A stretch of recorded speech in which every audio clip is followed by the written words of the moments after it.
مسلمان به خاطر دینش جانش قربان میکنه. دیره باید بفهمن دشمن نیست. مسلمان به خاطر دینش مالش قربان میکنه، اولادش قربان میکنه و در این افتخار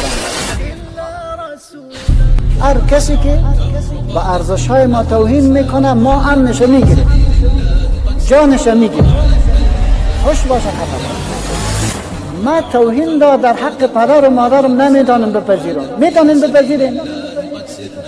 ما که رسول الله علیه السلام را از پدر و مادرم دوست دارم و میگم فداک ابی و امی یا رسول الله، پدر و مادرم فدایت باشه.